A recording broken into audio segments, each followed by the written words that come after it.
Teacup, Tempest by Wigworm. So why did you have Hito so young anyway? Mitarashi Anko swung her feet back and forth as she leaned back on her seat, watching Tatsumaki out of the corner of her eye. She'd been introduced to the young mother by Guy several months ago, and had taken an almost instant liking to the blonde and her son. I mean, you're what, 16? That means you got pregnant when you were late 13 or 14. Because Hito's almost 2, right? Tatsumaki went very still and blinked slowly. I was very young when I got pregnant, yes. She tucked a short lock of blonde hair behind her ear and looked down at the ground. It wasn't planned, Anko-san. Anko smirked, her crassness coming out in full force.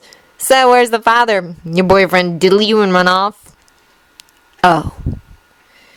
Tatsumaki's tanned face went pale and all emotion fled her eyes. I was diddled, all right. She stood and walked away, never turning back, even with Anko calling after her, first in patronization and then worry. Anko watched her young friend walk away, and suddenly she realized what had happened to make the boisterous teenager so quiet and shut down. Hirohito was the result of rape. It must have happened on a mission, Anko figured, a little horrified to realize that she had brought up some very bad memories that Tatsumaki had obviously never had the chance to deal with. Anko? Yuhi Kurenai's voice startled Anko, and the Tokubetsu Jonin turned wide eyes to the Genjutsu expert. You know Tatsumaki-chan, right? Yes? Kurenai drew out, slowly, unsure of where Anko was going with her inquiry. Why? You know her son? Hito-chan? He's an adorable kid. Anko bit her lip in indecision before nodding sharply to herself. Tatsumaki got pregnant on a mission by an enemy shinobi. Kurenai's face blanched. But that means she would have been raped. She wasn't able to say it out loud. Yeah. Anko spat at the ground, furious at both herself for bringing the subject up, and at Maki's Jonin sensei for not helping the woman when she'd needed it. Her Jonin sensei never got her any counseling either. Horrified, Kurenai sat carefully beside Anko. How do you know? I asked her where the father was, and she just shut down. Completely. Red, eyes wide, Kurenai could feel worry creeping up her spine, raising goosebumps on the back of her neck. Anko, her voice was harsh and quiet. Do you think Tatsumaki-chan would do anything dangerous in her state of mind? The same horror in Kurenai's mind reflected back to her from Anko's eyes as the heavy shinobi thought hard and fast about what little she knew of her friend. I want to say no because she has Hito-chan, but I can't. Oh, gods. Anko stood up, her body practically vibrating with worry. Do you think... She trailed off, and Kurenai stood just as fast as Anko did. Go to the daycare. Find out if Tatsumaki has already dropped Hito-chan off or not. If not, warn Akamichi Mito not to let her leave when she gets there. Then go to Training Ground 52. I sometimes see her there with Gai-san. Wait! Anko grabbed her elbow. Where are you going? I'm going to check in with everyone who knows her. Anko's face dropped. What if we don't find her? She whispered in fear. I don't know, just... Kurenai shook her head. If Hito-chan is at the dig, tell Kakashi-san to keep a close eye on him and to not let Tatsumaki take him if she comes back for him until we know that she's stable. Kakashi had listened closely to Anko's warning and to her information as to why it was important that he not let Tatsumaki leave his sight if he saw her. It was a little horrifying for him to know that the cute kid in his arms trying to finger paint his mask in pink and orange was the result of a brutal assault. He'd had a special place in his heart for Hirohito ever since he'd first met the boy, and knowing the pain in Hito's mother's past was just so horrible. Thankfully, it was nearing the time when Tatsumaki would normally pick Hito up, so Kakashi was almost impatiently waiting for her to show up. Anko and Kurenai had reported that no one could find her, and the mission desk Nin hadn't given out a mission to the blonde Chunin. At least that's what everyone had decided she must be. She was too powerful to be Nin, but not controlled enough to be Jonin. Pretty much anyone who knew the girl was standing watch for her. Maito Guy had showed up at the daycare several hours ago, so far in his worry as to forego his usual training to wait with Kakashi and Hito. Kakashi hadn't known before that afternoon that Tatsumaki would sometimes train with Guy.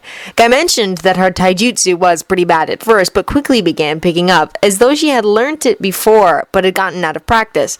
That, or she was just a natural kinesthetic learner. It made sense for the former, though, given that she had only started back to work after presumably going on maternity leave. Hito giggled in his arms and placed his hand against Kakashi's mask, fingers spread orange paint getting onto his hitayate. Kakashi smiled, and Hito could feel it under his hand. The boy giggled again, and Guy turned his attention to the pair. "My friend!"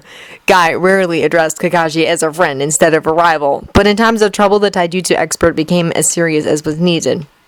"Tatsumaki-san is late!" Kakashi tickled Hito's ribs absently. "Only by 15 minutes, Guy. She'll come." "How are you sure of this?" Guy asked, concerned. "She loves Hito-chan," Kakashi muttered, letting Hito nuzzle his neck. The boy was surprisingly animalistic at times. He wondered if it was something that he'd inherited from one of his parents, or if he had learnt it from watching Tatsumaki. Tatsumaki could be occasionally more feral than an Unozuka. There had been minor speculation among her friends if there was any relation between her and the Inuzuka clan, but the rumors had gone nowhere and were eventually dropped. Guy nodded to Kakashi's shorthand logic and sat back, as impatient as the Kappinen was to see Tatsumaki and know that she was okay. The gate to the daycare grounds opened and both nins snapped their attention to it. Hito looked up from where he was chewing on Kakashi's vest collar and started waving his hands in the air wildly. "Kachan!" The boy wiggled like he was made of jello, and Kakashi had to set him down for fear of dropping him. Hito toddled his way to Tatsumaki, who lifted the boy and threw him gently into the air before catching him and cuddling him close. "Hello, Hito-chan," she murmured into Hito's brilliant, shimmery gold hair that almost matched her own. "Were you a good boy today?" Kakashi stepped forward then, drawing the teenager's attention. "He was excellent, like he always is." "Tatsumaki-san," he pursed his lips. "Are you okay?"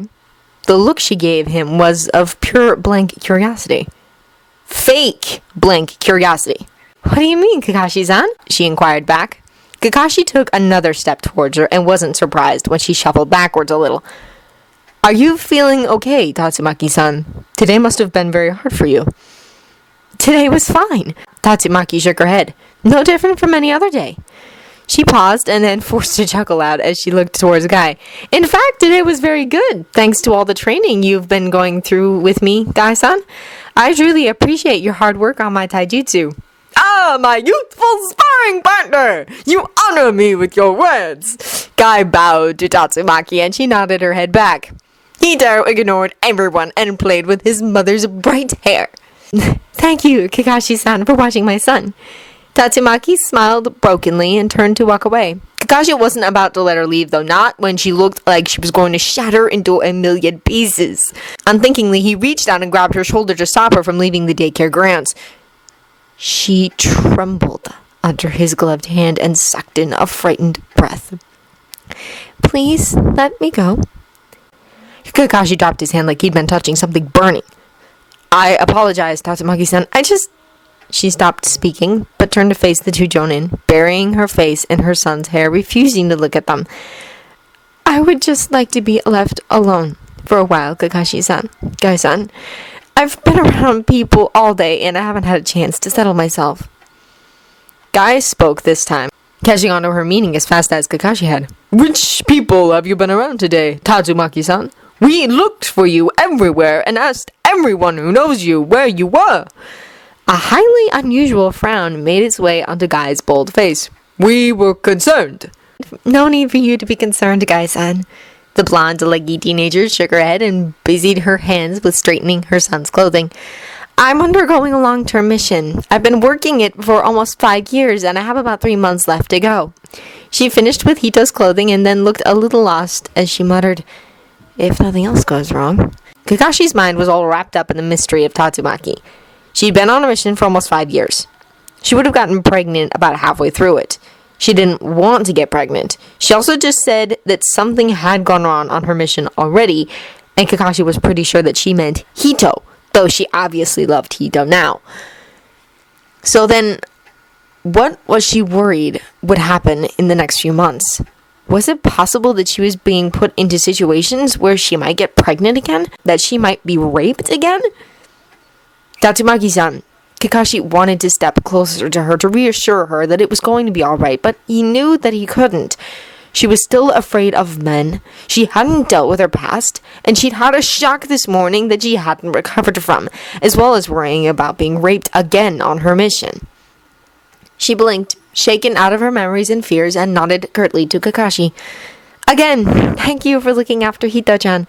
I know he can be a handful since he's got my energy. With nothing else for her to say, she turned back to the road, and this time, Kakashi let her go. My friend? Guy spoke up, curiously. He was a jonin, of course, but he wasn't a genius like Kakashi was.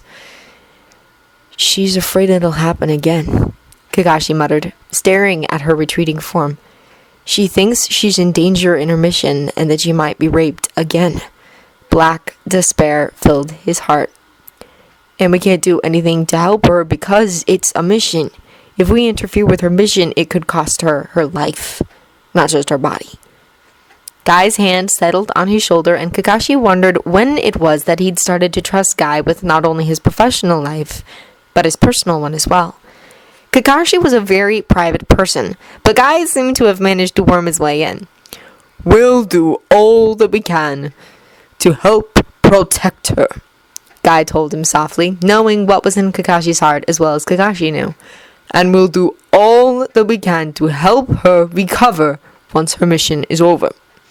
Guy knew, just as Kakashi knew, that they would not be interfering with the mission that she was on. It was horrible to think that such a young teenager had been given such a mission, but they all knew the risks when joining the shinobi ranks, and there was nothing that could be done. They could make it worse than it already was if they interfered, or followed her, or tried to get information about what she was doing. So they couldn't do anything.